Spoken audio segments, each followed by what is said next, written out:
आज मैं आप लोग को यूपीएसएसएससी पेट एग्ज़ाम 2023 के लिए मॉडल पेपर सॉल्व करा रहे हैं, जो 28 और 29 अक्टूबर को होने वाले पेट परीक्षा के लिए काफ़ी महत्वपूर्ण है। और इस सेट में आप लोगों को मैथ्स भी रहेगा, रीजनिंग भी रहेगा और ग्राफ भी रहेगा। और करंट थोड़ा पुराना रहेगा, करंट का वीडियो वहाँ से आप लोग देख सकते हैं। तो आइए स्टार्ट करते हैं। क्वेश्चन नंबर जो है कि 1 से सूची 1 को सूची 2 से सुमेलित कीजिए तथा सूचियों के नीचे दिए गए कूट से सही उत्तर का चयन कीजिए। सूची 1 में काल दिया है, सूची 2 में घटना दिया गया है। तो 1527 में क्या होता है? खानवा का युद्ध होता है बाबर और राणा सांगा के बीच। 1556 में क्या होता है? अकबर का राज्यारोहण होता है। और 1579 में क्या होता है? मजहर की घोषणा अकबर करता है। और 1658 में क्या होता है? औरंगजेब का बनारस का फरमान होता है। तो यानी इस तरह से विकल्प कौन सा आ रहा है? ए का 3 आ रहा है और बी का 4 आ रहा है, सी का 2 आ रहा है और डी का 1 आ रहा है। तो इस तरह से विकल्प आपका डी सही है, विकल्प डी सही है। अगला प्रश्न, निम्नलिखित फारसी के कवियों में से किसे भारत का सादी कहा जाता है? भारत का सादी किसको कहा जाता है? इस प्रश्न का सही उत्तर है अमीर हसन को क्या कहा जाता है? सादी कहा जाता है। विकल्प ए, अमीर हसन को सादी कहा जाता था। ये बलबन के काल का क्या था? प्रसिद्ध विद्वान था। ठीक है। अगला प्रश्न है, निम्नलिखित में से कौन त्रिकोणात्मक संघर्ष का हिस्सा नहीं था? त्रिकोणात्मक संघर्ष का हिस्सा राष्ट्रकूट थे, प्रतिहार थे, पाल थे, चोल नहीं थे। विकल्प डी सही है, चोल नहीं थे। अगला प्रश्न है, सीमुक निम्न वंशों में से किसका संस्थापक था? सीमुक निम्न में से किस वंशों का संस्थापक था? इस प्रश्न का सही उत्तर है सातवाहन। विकल्प डी सातवाहन का जो है कि ये संस्थापक रहा। अगला प्रश्न है, 16 महाजनपदों का उल्लेख है। 16 महाजनपदों का उल्लेख कहाँ पर है? तो इस प्रश्न का सही उत्तर है अंगुत्तर निकाय में 16 महाजनपदों का उल्लेख किया गया है। ये 16 महाजनपद कौन कौन से थे? अंग थे, मगध, काशी, कोसल, बजी, मल, चेदी, वत्स, कुरु, पंचाल, मत्स्य, सुरसेन, अस्मक, अवंती, गंधार, कंबोज। ये जो है कि 16 महाजनपद में ये शामिल थे। इसमें जो है कि इनकी जो है कि अलग अलग जो है कि क्षेत्र में ये फैले हुए थे। अगला प्रश्न है, भारत में अप्रत्यक्ष निर्वाचन की प्रथा किस वर्ष में आरंभ की गई थी? किस वर्ष में आरंभ की गई थी? इस प्रश्न का सही उत्तर है विकल्प बी 1892 में किया गया था। भारतीय परिषद अधिनियम 1892 के अंतर्गत क्या किया गया था? केंद्रीय और प्रांतीय विधान परिषदों के लिए गैर सरकारी सदस्यों का निर्वाचन के संबंध में था। अगला प्रश्न है, आज़ाद हिंद फौज का प्रथम सेनापति था। आज़ाद हिंद फौज का प्रथम सेनापति कौन था? इस प्रश्न का सही उत्तर है विकल्प a captain Mohan Singh. Captain Mohan Singh, विकल्प ए सही है। अगला प्रश्न है, दिसंबर 1929 के लाहौर कांग्रेस के अधिवेशन ने जोर दिया, किस पर जोर दिया था? इस प्रश्न का सही उत्तर है पूर्ण स्वराज का। पूर्ण स्वराज पर जोर दिया गया था। और ये ऐतिहासिक जो है कि अधिवेशन था जो पंजाब प्रांत की राजधानी लाहौर में हुआ था और इसकी अध्यक्षता पंडित जवाहरलाल नेहरू ने किया था। और लाहौर किस नदी के तट पर है? तो रावी नदी के तट पर स्थित है। इस प्रश्न से जो भी क्वेश्चन बनेगा तो आप लोग इसे सॉल्व कर सकते हैं, चाहे पूर्ण स्वराज्य कब मांग किया गया, लाहौर किस नदी पर है और लाहौर वर्तमान में पाकिस्तान में स्थित है। तो इस तरह से इन प्रश्नों को सॉल्व कर सकते हैं। अगला प्रश्न है, वर्ष 1928 में हिंदुस्तान सोशलिस्ट रिपब्लिकन एसोसिएशन की स्थापना कहाँ हुई थी? इस प्रश्न का सही उत्तर है विकल्प बी, दिल्ली में। विकल्प बी, दिल्ली में किया गया था और सचिंद्र नाथ सान्याल द्वारा स्थापित हिंदुस्तान रिपब्लिक एसोसिएशन HRA की स्थापना 1924 में कहाँ हुई थी? कानपुर में हुई थी। अगर ये पूछेगा कि स्थापना कहाँ हुई थी तो कानपुर में हुआ था और बाद में इसका नाम बदल करके क्या कर दिया गया? HSRA। H से हिंदुस्तान, S से सोशलिस्ट और R से रिपब्लिक और एसोसिएशन। तो ये पूछ रहा है कि हिंदुस्तान सोशलिस्ट यानी HRHSRA ये जो है कि ये संस्थापित किया गया था। हिंदुस्तान सोशलिस्ट रिपब्लिक एसोसिएशन की स्थापना 10 सितंबर 1928 को दिल्ली में हुआ था। 10 सितंबर 1928 को ये किया गया था दिल्ली में। दिल्ली में अगर पूछेगा कहाँ किया गया था तो फिरोज शाह कोटला मैदान में किया गया था। ये कहाँ किया गया था? फिरोज शाह कोटला मैदान में किया गया था। और HRA पूछेगा हिंदुस्तान रिपब्लिक एसोसिएशन तो उसकी स्थापना कानपुर में हुआ था 1924 में और ये 1928 में HSRA जो है कि इसका नाम दिया गया है। अगले क्वेश्चन की तरफ चलते हैं। अगला क्वेश्चन है, भारतीय राष्ट्रीय कांग्रेस का एकमात्र अधिवेशन जिसे महात्मा गांधी द्वारा संबोधित किया गया था संपन्न हुआ था। इस प्रश्न का सही उत्तर है बेलगांव में। विकल्प बी, बेलगांव में। और ये कब किया गया था? 1924 में किया गया था। कब? 1924 में ये महात्मा गांधी द्वारा किया गया था। और बेलगांव कहाँ पर है? ये कर्नाटक में है और एक बार कांग्रेस के अध्यक्ष गांधी जी यहीं पर बने थे। अगला प्रश्न है, एंग्लो अमेरिकन संस्कृति परिमंडल में नहीं सम्मिलित किया जाता है। एंग्लो अमेरिकन संस्कृति परिमंडल में नहीं सम्मिलित किया जाता है।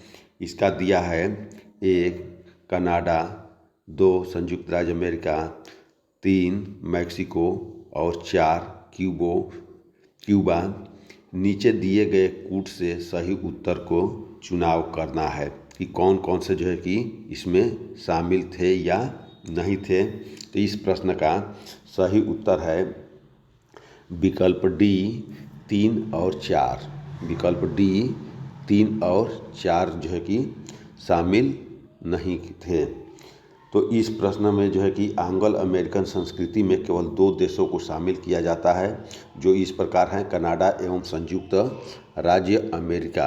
कनाडा एवं संयुक्त राज्य अमेरिका को शामिल किया गया है और मैक्सिको और क्यूबा को शामिल नहीं किया गया है।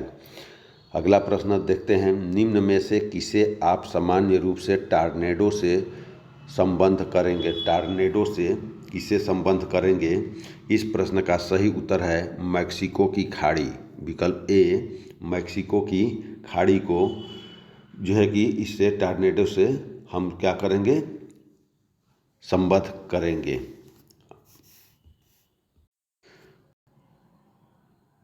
प्रश्न है, निम्नांकित में से भारतवर्ष में कौन सा भूतापीय शक्ति ऊर्जा के उत्पादन के लिए उपयुक्त नहीं है? कौन सा उपयुक्त नहीं है? इस प्रश्न का सही उत्तर है तमिलनाडु का पूर्वी तट। विकल्प ए, तमिलनाडु का पूर्वी तट। लद्दाख की पूगा घाटी में जो है कि क्या किया जाता है? इसका जो है कि भूतापीय ऊर्जा है। मणिकरण हिमाचल प्रदेश में भी है, महाराष्ट्र का पश्चिमी घाट में भी है, यानी तमिलनाडु का पूर्वी घाट में नहीं है। भारत का लगभग 2/3 कोयला पाया जाता है। भारत का लगभग 2/3 कोयला पाया जाता है। कहाँ पर पाया जाता है? दामोदर घाटी में पाया जाता है। विकल्प बी, दामोदर घाटी में पाया जाता है। इसके अंतर्गत कोयले की प्रमुख खानें हैं झरिया, रानीगंज, गिरिडीह, बोकारो, करनपुरा आदि दामोदर घाटी के क्षेत्र में पाई जाती है। अगला प्रश्न है इरडा IRDA नियमन करता है, किसका नियमन करता है? तो ये बीमा कंपनियों के लिए क्या करता है? इंश्योरेंस रेगुलेटरी डेवलपमेंट अथॉरिटी इसका नाम है और ये बीमा कंपनियों को नियंत्रण करता है। अगला प्रश्न है वर्ष 2011 की जनगणना के अनुसार निम्नलिखित में से किस राज्य की साक्षरता सर्वाधिक थी? ये जो है कि जो राज्य दिया गया है इसमें से बताना है। बाकी सभी प्रश्न तो जो है कि अगर देश में पूछा जाता तो केरल होता, लेकिन इस प्रश्न का सही उत्तर है मणिपुर। इस चारों विकल्प में मणिपुर में सबसे ज़्यादा जो है कि साक्षरता है। मणिपुर में कितनी साक्षरता है? लगभग 79.85 है। 79.85% जो है कि मणिपुर में सबसे ज़्यादा है। पंजाब में कितना है? 76.68 और असम में 72.2% है और सबसे कम मध्य प्रदेश में 69.3% है। और सर्वाधिक जनगणना साक्षरता पूछता तो केरल हो जाता। अगला प्रश्न देखते हैं। निम्नलिखित सूची 1 को सूची 2 से सुमेलित कीजिए। सूची 1 और सूची 2 को सुमेलित करना है। कह रहा है कृषि श्रमिक सामाजिक सुरक्षा योजना, स्वर्ण जयंती ग्राम स्वरोजगार योजना, रोजगार गारंटी योजना, प्रधानमंत्री ग्रामोदय योजना। इसमें जो है कि सुमेलित करना है कि कौन सी योजना कब लागू की गई थी। तो कृषि श्रमिक सामाजिक सुरक्षा योजना 2001 में लागू की गई थी, यानी 1 का 4। दूसरा है स्वर्ण जयंती ग्राम स्वरोजगार योजना 1999 में लागू किया गया है। ये जो है कि दूसरे का तीसरा हो गया। और रोजगार गारंटी योजना 1993 में लागू किया गया है, 1993 में। और प्रधानमंत्री ग्रामोदय योजना 2000 में, ये जो है कि 2000 में लागू किया गया है। तो इस तरह से मिला लीजिए। तो ए का कौन सा आया था? 4 आया था। ए का 4 और बी का 3 और सी का 2 और डी का 1। तो विकल्प डी सही है। कौन सा विकल्प सही है? विकल्प डी, 4 3 2 1। अगला प्रश्न है निम्न में से कौन सा युग्म सुमेलित नहीं है? युग्म सुमेलित नहीं है इस प्रश्न में देखिए। तेल शोधन कारखाना मथुरा में है, उर्वरक संयंत्र लखनऊ में नहीं है, कालीन उद्योग भदोही में है, एल्युमिनियम उत्पादन सोनभद्र में है। इस प्रश्न का सही उत्तर विकल्प बी है। यहाँ पर उर्वरक संयंत्र लखनऊ में नहीं है, बाकी सब कुछ जो है कि वहाँ पर स्थित है। अगला है गरीबी उन्मूलन का नारा किस पंचवर्षीय योजना में दिया गया था? गरीबी उन्मूलन का नारा जो है कि किस में दिया गया था? पंचम पंचवर्षीय योजना, यानी विकल्प सी सही है। पंचम पंचवर्षीय योजना में दिया गया था। इसका कार्यकाल था 1 अप्रैल 1974 से 31 मार्च 1978 तक। तो इस तरह से जो है कि इस समय प्रधानमंत्री पूछेगा कौन थी, तो प्रधानमंत्री इंदिरा गांधी थी। अगला प्रश्न है निम्नलिखित में से कौन सा बैंक कृषि एवं ग्रामीण विकास को प्रोत्साहित करता है? कौन सा बैंक प्रोत्साहित करता है? इस प्रश्न का सही उत्तर है विकल्प सी, नाबार्ड करता है। नाबार्ड करता है। और नाबार्ड का अगर पूछ देगा कि कब स्थापित किया गया था, तो ये 12 जुलाई 1982 को स्थापित किया गया था। तो यह स्थापना जो है कि 1982 को कब, 12 जुलाई को, ये भी लिख लीजिएगा। और इसका मुख्यालय पूछेगा तो मुख्यालय कहाँ पर हो जाएगा? मुख्यालय मुंबई में है। कहाँ पर है? मुंबई में है। तो मुख्यालय मुंबई में है। और ये जो है कि ग्रामीण क्षेत्रों में विभिन्न विकासात्मक योजना को चलाता है। अगला प्रश्न है निम्नलिखित में से संविधान का कौन सा भाग नगर पालिकाओं से संबंधित है? नगर पालिकाओं से संबंधित है कौन सा भाग है? इस प्रश्न का सही उत्तर है विकल्प डी कौन सा भाग है, 9वां भाग है 9A, विकल्प ए 9A। और छठे में क्या है, संघ की कार्यपालिका है। और 7वें में क्या है, पहली अनुसूची के भाग ख के राज्य हैं। और भाग 8 में क्या है, संघ राज्य क्षेत्र है। और भाग 9 में क्या है, नगर पालिकाएँ हैं। निम्नलिखित भारतीय राज्यों में से किस राज्य का अपना उच्च न्यायालय नहीं है, यानी किस राज्य का उच्च न्यायालय अपना नहीं है। इस प्रश्न का सही उत्तर है विकल्प डी, मिजोरम का अपना उच्च न्यायालय नहीं है। वर्तमान समय में भारत में 25 उच्च न्यायालय है। तो ये उच्च न्यायालय कितने हैं, 25 है। उड़ीसा उच्च न्यायालय 1948 में, सिक्किम में बना है 1975 में, हिमाचल प्रदेश में 1971 में, लेकिन मिजोरम राज्य का अपना उच्च न्यायालय नहीं है। अगला प्रश्न है, भारतीय संसद में शामिल हैं। भारतीय संसद में शामिल कौन है, लोकसभा, राज्यसभा एवं राष्ट्रपति तीनों शामिल हैं।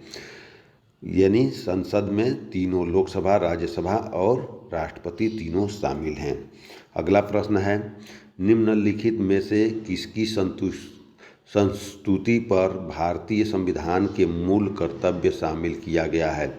इस प्रश्न का सही उत्तर है स्वर्ण सिख समिति, विकल्प सी, स्वर्ण सिख समिति के सिफारिश पर लागू किया गया। ये कब लागू किया गया था, तो 42वें संविधान संशोधन में। 42वें संविधान संशोधन कब हुआ था, 1976 में हुआ था। तो 42वें संविधान संशोधन 1976 में मूल कर्तव्य स्वर्ण सिख समिति की सिफारिश पर लागू किया गया था। और मूल कर्तव्य कहाँ से लिया गया है, किस देश के संविधान से लिया गया है, तो रूस के संविधान से लिया गया है, अगर यहाँ से ये प्रश्न पूछा जाता है तो। और मूल कर्तव्य किस भाग में है, तो भाग 4 में है। और ये कहाँ से कहाँ तक है, तो 36 से 51 तक जो है कि भारत के नागरिकों के लिए मूल कर्तव्य का जो है कि व्यवधान दिया गया है। अगला प्रश्न देखिए, कह रहा है कि भारतीय संविधान की निम्नलिखित में से कौन सी अनुसूची राज्यसभा में स्थानों के आवंटन से संबंधित है। कौन सा स्थानों से आवंटन से संबंधित है, तो इस प्रश्न का सही उत्तर है विकल्प बी, चौथी अनुसूची से। विकल्प बी, 9वीं अनुसूची से, तीसरी चौथी अनुसूची से जो है कि ये है विकल्प बी सही है। अगला प्रश्न है, रक्त कैंसर को नियंत्रित करने के लिए उपयोग किया जाने वाला रेडियोधर्मी समस्थानिक है। ये यानी रक्त कैंसर के बारे में पूछ रहा, कैसे कंट्रोल किया जाता है। इस प्रश्न का सही उत्तर है कोबाल्ट 60 होगा। तो कोबाल्ट 60 कैंसर के लिए किया जाता है, लेकिन रक्त कैंसर के लिए कह रहा है और रेडियोधर्मी समस्थानिक पूछ रहा है, तो इस प्रश्न का सही उत्तर होगा फास्फोरस 32। फास्फोरस 32 जो है कि रक्त कैंसर में ल्यूकीमिया रोग की चिकित्सा के लिए प्रयोग किया जाता है। और ये रेडियोधर्मी समस्थानिक है कौन, फास्फोरस 32।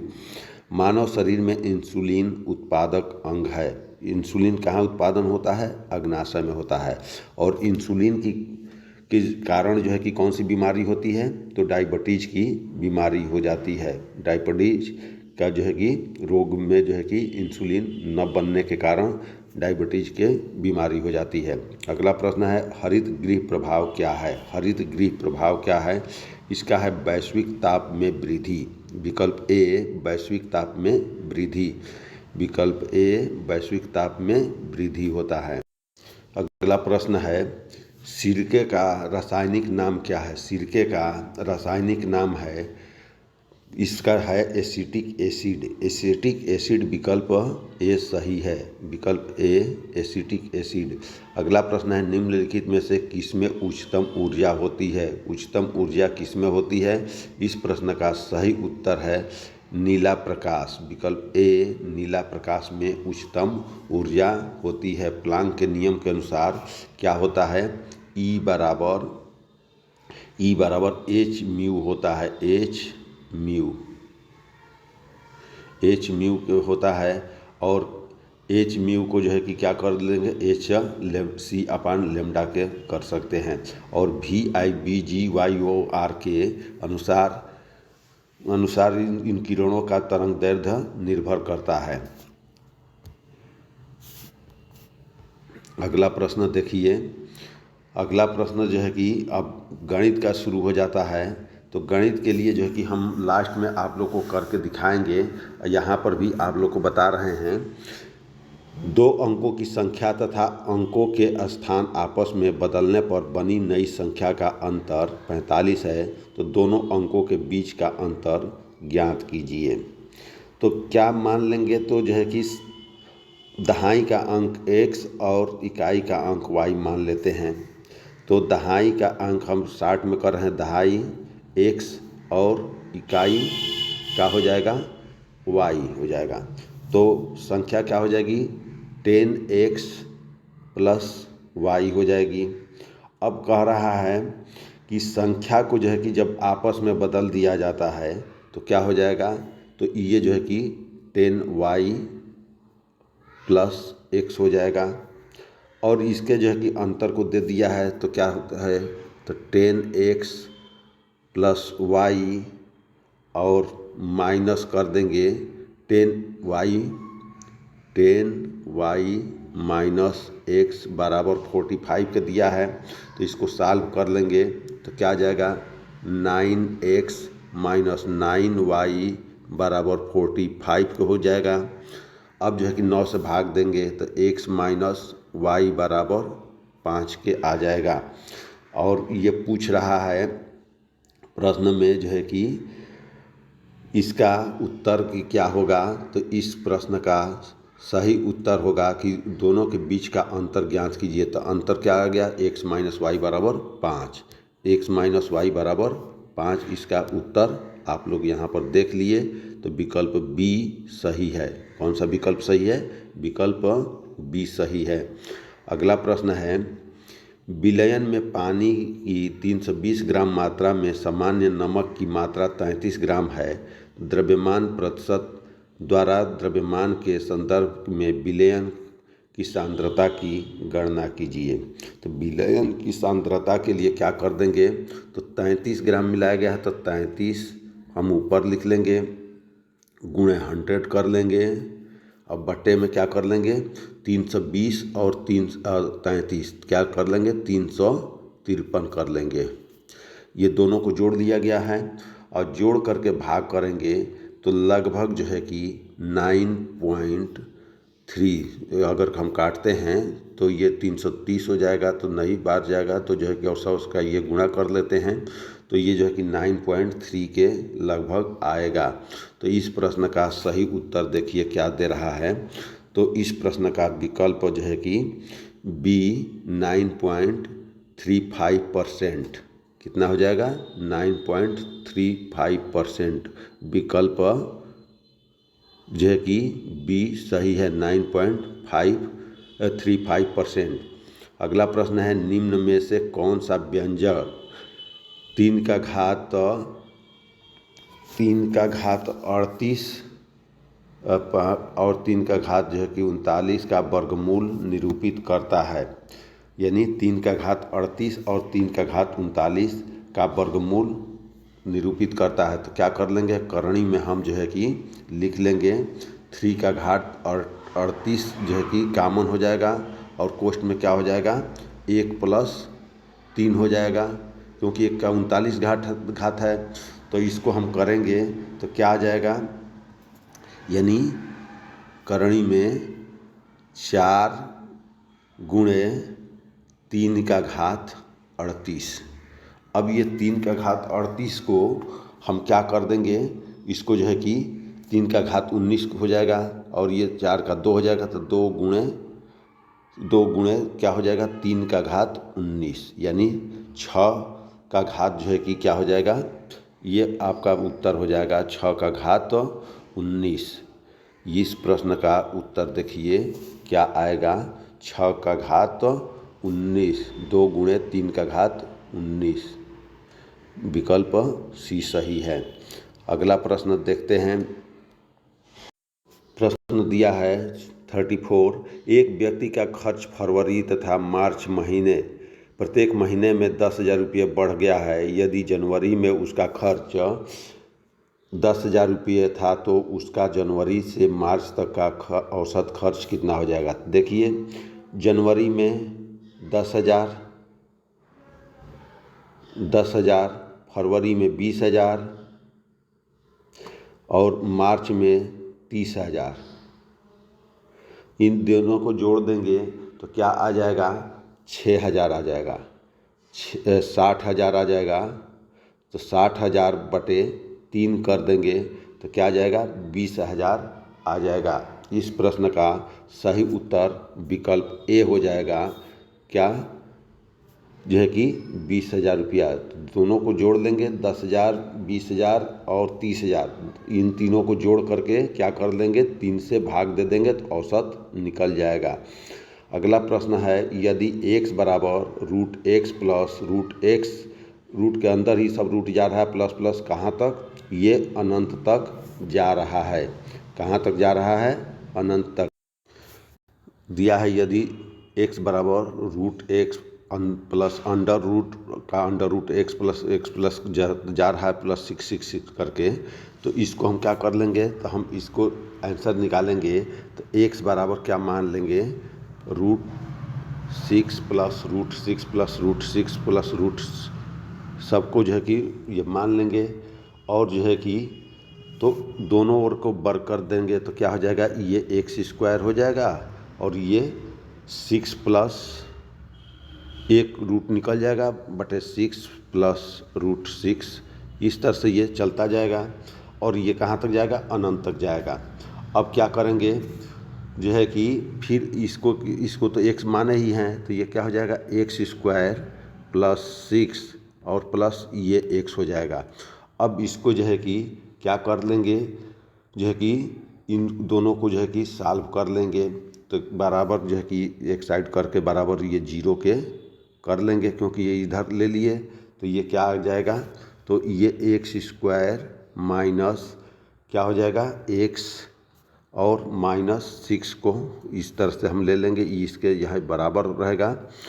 तो ये जो है कि अब इसका हम गुणनखंड कर देते हैं कि 6 का गुणनखंड करेंगे तो क्या हो जाएगा, x² minus 3x plus 2x minus 6 कर देंगे तो यहाँ पर क्या हो जाएगा, 3 कॉमन हो जाएगा, x कॉमन हो जाएगा, x माइनस 3 और यहाँ पर जो है कि क्या कॉमन हो जाएगा, 2 कॉमन हो जाएगा प्लस 2 कॉमन हो जाएगा। तो यहाँ पर क्या हो जाएगा, जो है कि 2x करके ये है तो x माइनस यह क्या हो जाएगा 3, तो x प्लस 2 और x माइनस 3, तो x माइनस जो है कि इसका उत्तर आ जाएगा x बराबर -2 और x और बराबर 3। तो ये प्लस वाला तो होगा नहीं तो माइनस वाला होगा। तो इस प्रश्न का सही उत्तर है विकल्प, जो है कि कौन सा सही हो जाएगा। अब जब दोनों दिया है तो ये वाला आंसर हो जाएगा डी। कौन सा आंसर हो जाएगा, डी, विकल्प डी सही है। 3 और 2 6 का करेंगे तो अब जो है कि यहाँ से हिंदी के प्रश्न शुरू हो रहे हैं। देखिए 36 से, प्रकृति का सुकुमार कवि किसे कहा जाता है, प्रकृति का सुकुमार कवि किसे कहा जाता है। इस प्रश्न का सही उत्तर है विकल्प ए, सुमित्रा नंदन पंत को कहा जाता है। प्रकृति का जो है कि सुकुमार कवि के नाम से जाना जाता है। अगला प्रश्न है 9, 2, 11 होना, इस मुहावरे का अर्थ हो क्या होगा, तो इसका जो है कि भाग जाना, यानी विकल्प सी भाग जाना। अगला है 2 या 2 से अधिक अत्यंत समीपस्थ वर्णों के मेल से जो परिवर्तन होता है वह क्या कहलाता है, वह संधि कहलाता है। विकल्प डी संधि कहलाता है। अगला प्रश्न है दिए गए विकल्पों में से शुद्ध वाक्य पहचानिए। शुद्ध वाक्य पहचानिए क्या होगा, तो कौन सा शुद्ध वाक्य है, मजदूरों को अनेक काम है, मजदूरों को अनेकों काम है, मजदूरों को अनेकों काम है, मजदूरों को अनेक काम है। जो है कि इसमें कौन सा विकल्प सही है, अनेक काम है। तो विकल्प डी सही है। 39 का विकल्प डी सही है। अगला है, अपने जीवन पर स्वयं लिखी कथा वाक्यांश के लिए एक शब्द होगा। इस प्रश्न का सही उत्तर होगा विकल्प डी आत्मकथा। क्या होगा? आत्मकथा। अगला प्रश्न दिया है, यदि किसी विशेष कूट भाषा में 7 को इतना नंबर दे दिया गया है और 10 को ये दिया गया है, तो 13 को क्या होगा? तो यहाँ पर देखिए 7 को लिखना है तो क्या हो गया है 7 6 5 4, यानी 7 से सारी कम होती हुई संख्याएं 1 तक ले जाना है। 10 वाले को 10 से लेकर के 1 तक ले जाना है। तो उसी तरह से 13 का 13 12 11 10 9 8 7 6 करेंगे तो ये विकल्प ए सही हो जाएगा। विकल्प ए सही हो जाएगा, यानी क्या करना है, जो नंबर दिया गया है उससे उल्टी गिनती तक 1 तक जाना है। अगला प्रश्न है कि 4WXZ8QP में जो है कि ये पूरा नंबर दिया गया है। बाएं से 8वें पद के दाएं ओर का 5वां पद कौन सा होगा? तो इसका जो है कि अब इसमें से गिन लीजिए कि बाएं से 8वें पद को गिनेंगे और दाएं से 5वें पद को गिनेंगे तो इस प्रश्न का सही उत्तर क्या आ जाएगा? तो दाहिने से 5वें गिनिए क्या क्या आ रहा है। तो 8वें पद के दाईं ओर का 5वां पद पूछ रहा है, तो इसका जो है कि उत्तर क्या हो जाएगा? इस प्रश्न का उत्तर हो जाएगा विकल्प डी एम हो जाएगा। एम हो जाएगा विकल्प डी, क्योंकि बाएं से 4 से गिनेंगे 8वें पद तक तो ओ पर जाता है, ओ पर जाएगा और जो है कि ये ओ से फिर कह रहा है दाईं ओर 5वां पद, ओ से दाईं ओर 5वां पद J6GTM एम आएगा और उधर से 5वां भी क्या हो जाएगा, उधर से जो है कि B53 यानी 1 2 3 4 5 6, यानी उधर से 6ठे नंबर पर आ रहा है। तो यानी बाएं से ये पूछ रहा है, तो इस प्रश्न का विकल्प डी सही है। अगला प्रश्न है, नीचे दिए गए कथनों को कथन क्या दिया गया है? कथन ए दिया गया है कि प्रधानमंत्री ने सूखाग्रस्त क्षेत्रों का दौरा किया है और किसानों की सहायता के लिए सरकारी सहायता का वादा किया है। बी कह रहा है सूखाग्रस्त क्षेत्रों के अधिसंख्य किसान सूखे से पीड़ित थे और अपने परिवार का पेट नहीं भर पा रहे थे। इस कथन के अनुसार इसका उत्तर देना है कि कौन सा सही है। तो इस प्रश्न का सही उत्तर है कि यदि कथन बी कारण है और कथन ए उसका परिणाम है, तो जो है कि प्रधानमंत्री सूखाग्रस्त का जो है कि इलाका करेंगे। तो ये इस प्रश्न का सही उत्तर होगा विकल्प बी। विकल्प बी सही होगा। अगला है, ये ये दिया गया संबंधित है, पहला दूसरा पहले संबंधित है, तो कुर्सी किससे फर्नीचर से है, वही संबंध है शर्ट का किससे है? गारमेंट से होगा। विकल्प बी गारमेंट से होगा। अगला प्रश्न है ये भी कथन कारण है, तो कथन 1 2 देख लीजिए। इबोला को नियंत्रित करने के लिए सरकार ने प्रभावशाली रूप से कानून बनाने के लिए योजना बनाई। दंड के बाद दूसरा, दंड के बारे में संदेश फैलाने के लिए मास मीडिया का उपयोग किया जाना चाहिए। मास मीडिया का उपयोग किया जाना चाहिए। अब इसी में से जो है कि निष्कर्ष निकालना है, तो क्या होगा? 1 और 2 दोनों अनुसरण करते हैं। इबोला को नियंत्रित करने के लिए सरकार प्रभावशाली कानून बनाती है और दंड के बारे में संदेश फैलाने के लिए मास मीडिया का उपयोग किया जाता है। तो इस प्रश्न का विकल्प दोनों सही है, अनुसरण करता है। अब अगला प्रश्न फिर जो है कि जीके का आ गया। केंद्रीय पक्षी अनुसंधान संस्थान CARI उत्तर प्रदेश के किस शहर में स्थित है? CARI उत्तर प्रदेश के बरेली शहर में स्थित है। बरेली शहर में कुक्कुट विज्ञान से संबंधित जो है कि शोधशाला है और इसकी स्थापना कब किया गया है? 1979 में किया गया है। अगला है, राष्ट्रीय मतदाता दिवस मनाया जाता है। राष्ट्रीय मतदाता दिवस मनाया जाता है, कब मनाया जाता है? 25 जनवरी को मनाया जाता है। विकल्प बी 25 जनवरी को मनाया जाता है। अगला प्रश्न है, निम्न में से कौन सा उत्तर प्रदेश का शास्त्रीय नृत्य है? उत्तर प्रदेश का शास्त्रीय नृत्य क्या है? इस प्रश्न का सही उत्तर है कथक। विकल्प सी कथक है। तो इस तरह से जो है कि आपका सारे उत्तर जो है कि भांगड़ा पंजाब का हो जाएगा, कुचिपुड़ी आंध्र प्रदेश का हो जाएगा और कथकली केरल का हो जाएगा। तो इस तरह से भी आपका प्रश्न सॉल्व हो जाएगा। खतरनाक कचरों में पाए जाने वाले दो रासायनिक पदार्थ के प्रत्यक्ष प्रभाव के फलस्वरूप मृत्यु हो सकती है, वे दो पदार्थ कौन से हैं? तो इसमें जो है कि निकालना है कि दो पदार्थ कौन से हैं। तो इस प्रश्न का सही उत्तर है मरकरी और साइनाइड, विकल्प सी। मरकरी और साइनाइड कचरे से ज़्यादा निकलता है। अगला प्रश्न है कि संयुक्त राष्ट्र संघ की सरकारी भाषाएं हैं। संयुक्त राष्ट्र संघ की सरकारी भाषाएं कौन कौन सी है? तो अंग्रेजी है, फ्रेंच है, चीनी है, रूसी है, अरबी है और स्पेनिश है। विकल्प ए सही है। और ये 4 जनवरी 1942 को वाशिंगटन में अटलांटिक चार्टर का समर्थन करने वाले 26 राष्ट्रों ने क्या किया था? संयुक्त राष्ट्र की घोषणा पर हस्ताक्षर किए थे।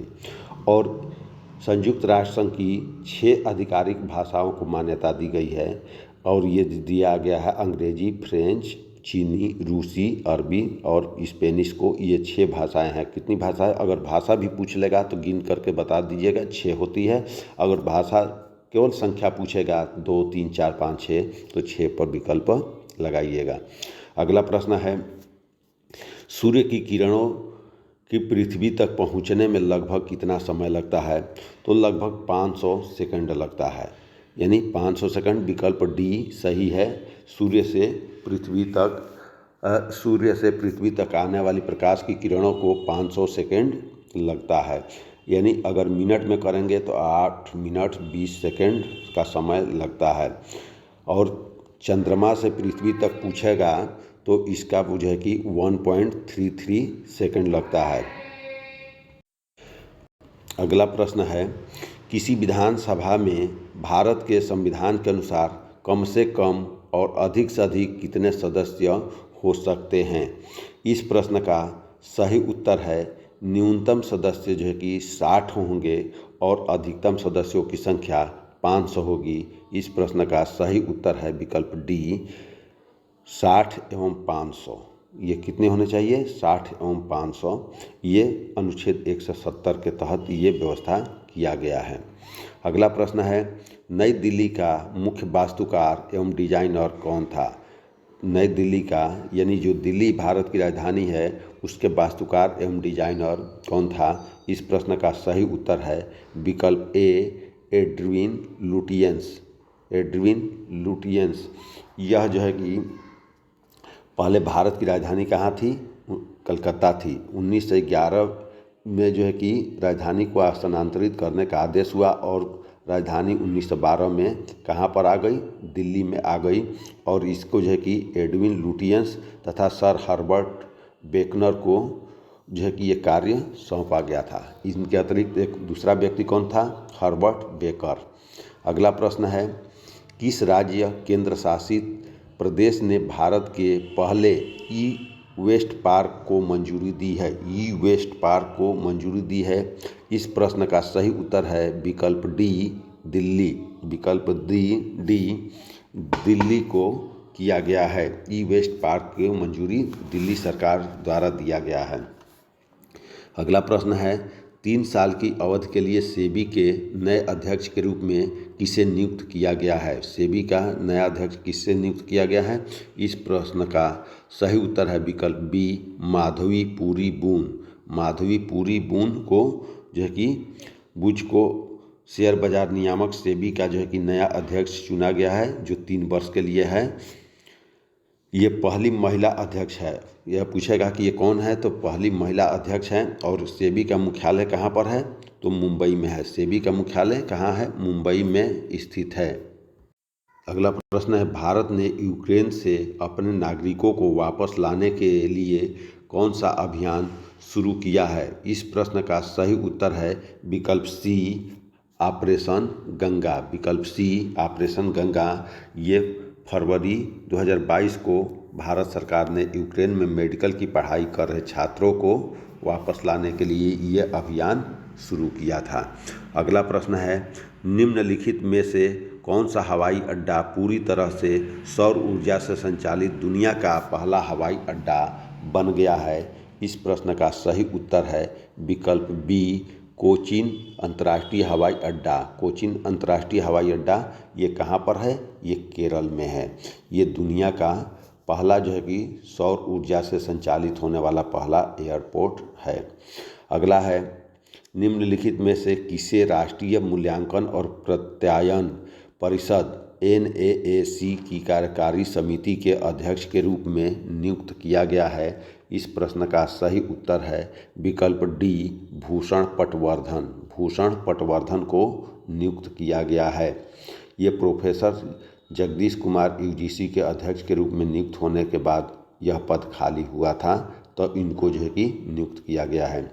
अगला प्रश्न है, अमेरिका के सर्वोच्च न्यायालय की पहली अश्वेत महिला न्यायाधीश कौन बनी है? पहली अश्वेत महिला न्यायाधीश कौन बनी है? इस प्रश्न का सही उत्तर है केतन जी ब्राउन जैक्सन। केतन जी ब्राउन जैक्सन, विकल्प डी, केतन जी ब्राउन जैक्सन। अगला प्रश्न है, सड़क पर रहने वाले जानवरों के लिए भारत की पहली एम्बुलेंस निम्नलिखित में से किस शहर में शुरू की गई है? किस शहर में शुरू की गई है? इस प्रश्न का सही उत्तर है विकल्प बी, चेन्नई में। विकल्प बी, चेन्नई तमिलनाडु में शुरू किया गया है। अगला प्रश्न है, निम्नलिखित में से कौन बोल्ट जमैन मेडल से सम्मानित होने वाला पहला भारतीय बन गया है? इस प्रश्न का सही उत्तर है विकल्प ए, दीपक धर। विकल्प ए, दीपक धर। निम्नलिखित में से कौन उड़ान एक मजदूर बच्चे की पुस्तक के लेखक हैं? इस प्रश्न का सही उत्तर है जो है कि मिथिलेश तिवारी। विकल्प डी, मिथिलेश तिवारी इसके जो है कि लेखक हैं। अगला प्रश्न है, 31वें दक्षिण पूर्व एशियाई खेल किस देश में आयोजित हुए? किस देश में आयोजित हुए? इस प्रश्न का सही उत्तर है विकल्प बी, वियतनाम में शुरू हुए थे। और कब से कब? 12 से 23 मई के बीच में ये वियतनाम में हुआ था। अगला प्रश्न है, निम्नलिखित में से किस मंत्रालय ने स्त्री मनोरक्षा परियोजना शुरू किया है? स्त्री मनोरक्षा योजना किसने शुरू किया है? इस प्रश्न का सही उत्तर है महिला एवं बाल विकास मंत्रालय। महिला एवं बाल विकास मंत्रालय द्वारा स्त्री मनोरक्षा परियोजना शुरू किया गया है। पूरे भारत में महिलाओं की मानसिक स्वास्थ्य में सुधार के लिए ये शुरू किया गया है। अगला प्रश्न है, भारतीय वायुसेना IAF द्वारा वायु शक्ति अभ्यास 2022 का आयोजन निम्नलिखित में से किस स्थान पर किया गया? इस प्रश्न का सही उत्तर है विकल्प ए, जैसलमेर में। कहाँ पर किया गया? जैसलमेर में किया गया। अब यहाँ से आप लोग को ग्राफ वाले सवाल जो है कि दंड आरेख वाले सवाल यहाँ से शुरू हो रहे हैं।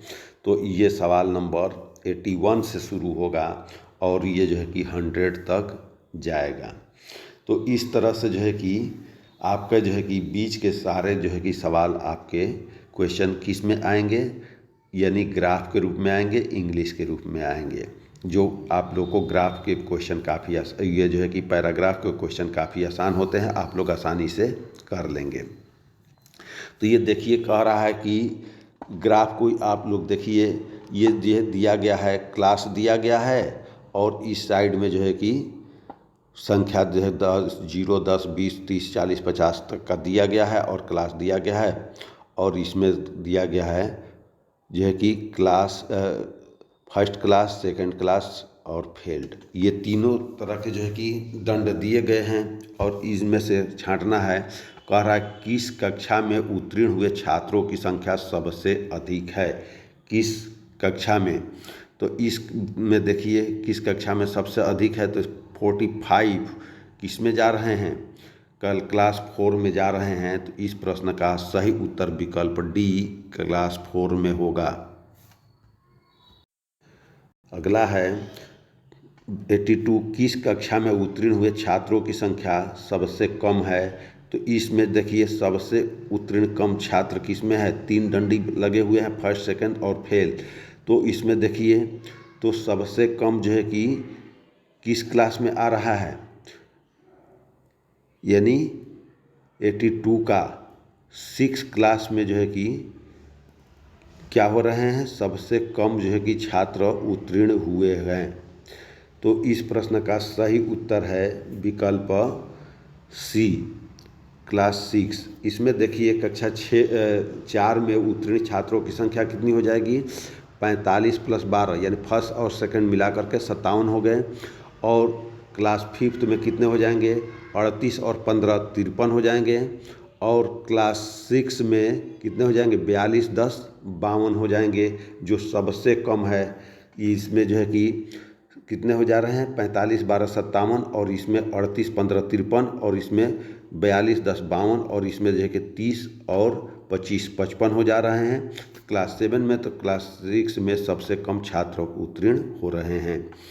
अब जो है कि अगला प्रश्न कह रहा है कक्षा 4 का उत्तीर्ण प्रतिशत क्या है। कक्षा 4 का उत्तीर्ण प्रतिशत क्या है, तो कक्षा 4 में कितने छात्र हैं, 60 छात्र हैं टोटल, 45 12 और 3। और उत्तीर्ण कितने हैं हो रहे हैं, तो उत्तीर्ण हो रहे हैं 57।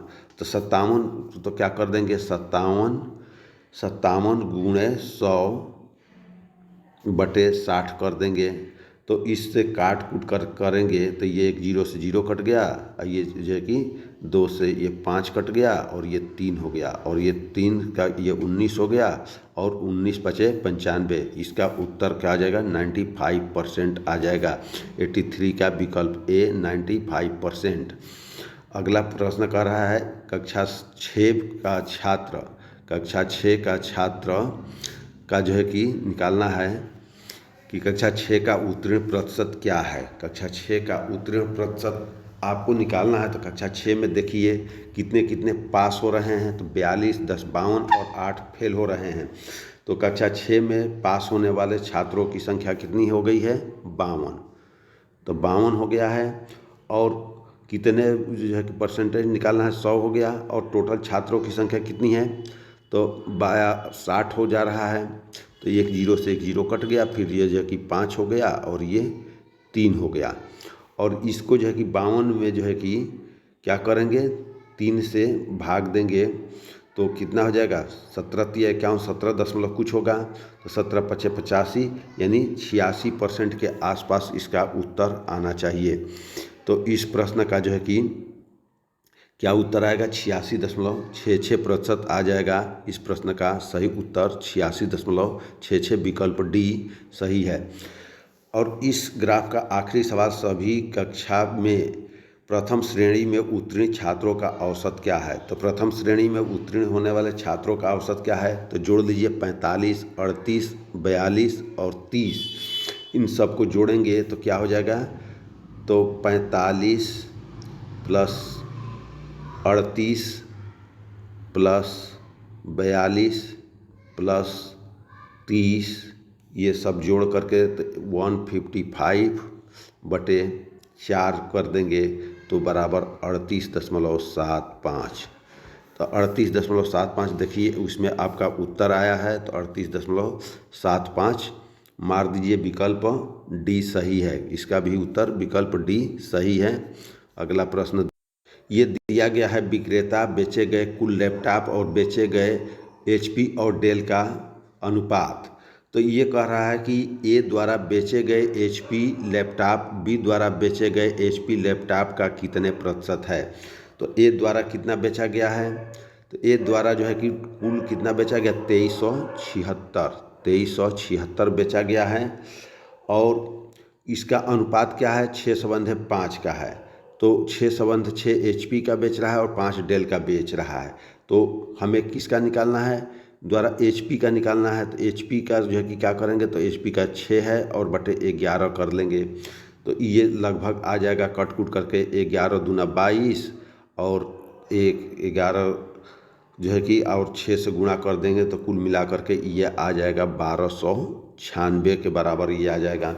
अब बी द्वारा कितना बेचा गया है, तो बी द्वारा 3150 और 9/5 के रूप में बेचा जाए तो गुणे 9/14 इसका कर लेंगे तो ये कितना आ जाएगा, 2025 आ जाएगा, ये 2025 आ जाएगा। अब अभीष्ट प्रतिशत कितने से कितने में निकालना है, ए और बी का जो है कि बी द्वारा बेचे गए एचपी लैपटॉप का कितने प्रतिशत है। तो अब इसमें क्या कर लेंगे, तो 1296 इसका है, तो 1296 गुणे 100/2000 कर लेंगे। तो यहाँ पर क्या आ जाएगा, 1296 गुणे 100/2025 2025 कर लेंगे। तो ये काट कूट करेंगे तो जो है कि 25 से काट दीजिए तो ये 4 बार में कट जाएगा, और ये 25 8 200 और 25 का 25, ये 81 हो जाएगा। और फिर इसका भाग करेंगे तो कुल मिला करके ये जो है कि 16 बार में ये कट जाएगा, 16 बार में। तो ये कितना हो जाएगा, 16 चौका 64% हो जाएगा उत्तर आपका। 64% उत्तर आना चाहिए, यानी विकल्प ए 64% आ गया। अगला कह रहा है बी, सी और डी द्वारा कुल मिलाकर बेचे गए डेल लैपटॉप की औसत संख्या क्या है। किसका किसका पूछ रहा है, बी सी डी का, यानी बीच वाले ए को नहीं पूछ रहा है और ई को नहीं पूछ रहा है। तो तीनों को हम क्या कर देंगे, जोड़ देंगे। बी सी डी द्वारा बेचे गए जो है कि डेल लैपटॉप, तो डेल का पूछ रहा है, या जो कि ये दोनों मिला करके बेच रहे हैं तो इसका परसेंटेज भी निकाल देंगे, इसका जो है कि भाग निकाल देंगे। तो इस तरह से आपका निकल जाएगा टोटल जो है कि जैसे ये 3150 गुणे 9/14 कर देंगे, प्लस 2080 गुणे 5/8 कर 3/8 कर देंगे। उसी तरह से 5280 गुणे ये 13/22 कर देंगे। तो ये कुल मिला करके जितना जितना आएगा, तो एक 1125 आएगा बी का, सी का आएगा प्लस 780 आएगा, और डी का आ जाएगा 3120। इन तीनों को जोड़ देंगे तो ये कितने के बराबर आ जा रहा है, 5025 के बराबर आ जा रहा है। तो इसका देखते हैं 5025 आंसर जो है कि ये हो गया टोटल। अब तीनों का औसत निकालेंगे तो 5025 में 3 का भाग दे देंगे, 5025 भागे 3 बराबर 1675 आना चाहिए। तो इस प्रश्न का सही उत्तर है विकल्प बी 1675 सही है। अगला कह रहा है सी द्वारा बेचे गए एचपी लैपटॉप का ई द्वारा बेचे गए एचपी लैपटॉप के अनुपात ज्ञात कीजिए। तो सी द्वारा एचपी लैपटॉप कितना बेचा गया है, तो सी द्वारा देखिए, तो सी द्वारा बेचे गए लैपटॉप कितना है, 2080 है। तो 2080 हम लिख लेते हैं 2080, और इसमें जो है कि लैपटॉप एचपी का कितना है, 5 है, 5/8 कर लेंगे। तो ये आ जाएगा 1300 के बराबर आ जाएगा। ई द्वारा बेचे गए, ई द्वारा कितना बेचा जा रहा है, 3360 बेचा जा रहा है। 3360 गुणे किसके अनुपात में बेचा जा रहा है, 1:2 के, तो यानी 1 गुणे 3 कर देंगे। तो ये क्या हो जाएगा, 1120 हो जाएगा। ये 1120 हो जाएगा और वो 1300 हो गया। अब जो है कि इनका जो है कि दोनों का अनुपात हम निकाल लेते हैं। तो क्या हो जाएगा, 1300 संबंधे 1120। अब जो है कि 1 0 से 1 0 कट गया, तो ये 112 बच गया और ये 130 हो गया। तो 2 से काट देंगे तो क्या हो जाएगा, 65 संबंधे 56। तो ये 65 संबंधे 56 कौन सा विकल्प दिया है, तो विकल्प बी दिया है, तो इसका उत्तर बी हो जाएगा। अगला कह रहा है डी और ई कुल मिलाकर बेचे गए डेल लैपटॉप बी और सी द्वारा कुल मिलाकर बेचे गए डेल लैपटॉप से कितना अधिक है। तो इन दोनों का क्या कर लेंगे, निकाल लेते हैं। डी और ई द्वारा बेचे गए डेल लैपटॉप का, तो 5280 गुणे क्या कर लेंगे, 13/22 प्लस 3360 गुणे 2/3 कर लेंगे, 3360 गुणे 2/3, और दोनों को जोड़ दिए तो कितना हो गया, तो इसका आंसर आ जाएगा 5360 आ जाएगा। दोनों का डी और ई का मिला करके 5360 आ जाएगा। और उसके बाद से बी और सी का पूछ रहा है, तो बी और सी द्वारा डेल का बेचे गए तो 3150 गुणे 5/14 कर देंगे, और प्लस उसका कर देंगे सी का कितना 2080 गुणे 3/8, तो ये कर देंगे तो ये आ जाएगा 1125 प्लस 780 पहले भी निकला था, और दोनों को जोड़ लेंगे तो ये 1905 हो जाएगा, ये 1905 हो जाएगा, और ये कितना है 5360 है। तो दोनों में से घटा देंगे तो कितना आ जाएगा 3455 आ जाएगा। 5360 में से 1905 घट जाएगा, 3455 के बराबर आ जाएगा। इस प्रश्न का विकल्प जो है कि 89 का कौन सा हो जाएगा, डी 3455। 90 सी द्वारा बेचे गए लैपटॉप बी द्वारा बेचे गए डेल लैपटॉप का कितने प्रतिशत है, तो इसमें भी सी द्वारा बेचे गए डेल लैपटॉप कितना है 2080 का 3/8 कर लेंगे, डेल का 3 बेचा है, और बी द्वारा बेचे गए 3150 का क्या कर लेंगे, 3150 का 9×5 है, तो इसका 3150 का 5/14 कर देंगे, तो ये आ जाएगा 1125 और 780, तो 780 गुणे 100/1125 कर देंगे, तो ये कट कुट करके आ जाएगा 69.33 आ जाएगा। तो इसका जो है कि आंसर क्या आ जाएगा, 69.3 का जो है कि आ जाएगा 69 सही 1/3% विकल्प डी सही है। तो इस तरह से आपके प्रश्नों का जो है कि ग्राफ का आंसर आप लोगों को मिल जा रहा है और सॉल्व हो जा रहा है। आगे देखिए, यहाँ पर भी वर्ष दिया गया है, शहर ए शहर बी दिया गया है, 135 153 200 ये इस तरह का दिया गया है। तो शहर ए में क्रमागत 2 वर्षों में चोरी हुए दुपहिया वाहनों की संख्या में प्रतिशत परिवर्तन किस वर्ष में अधिकतम रहा है। तो इस प्रश्न को भी सॉल्व करेंगे तो थोड़ा लंबा तो जाएगा, लेकिन करना तो पड़ेगा। तो ए शहर में क्रमागत 2 वर्षों में चोरी हुए वाहनों की संख्या का निकाल लेंगे, तो 2008 और 9 में कितना हुआ है, तो 2008 और 9 में जो है कि 221 और -135, तो 231 -135 कर लिए, यानी ए शहर का हो गया। उसी तरह से बी शहर का इसका कर लेंगे, बी शहर का भी कर लेंगे, और करते करते निकालते चले जाएंगे। तो इस प्रश्न का सही उत्तर आ जाएगा विकल्प जो है कि ए 2009 में अधिक है। अगला प्रश्न है, वर्ष 2014 में शहर बी में चोरी हुए दुपहियों की संख्या शहर ए का कितना प्रतिशत है।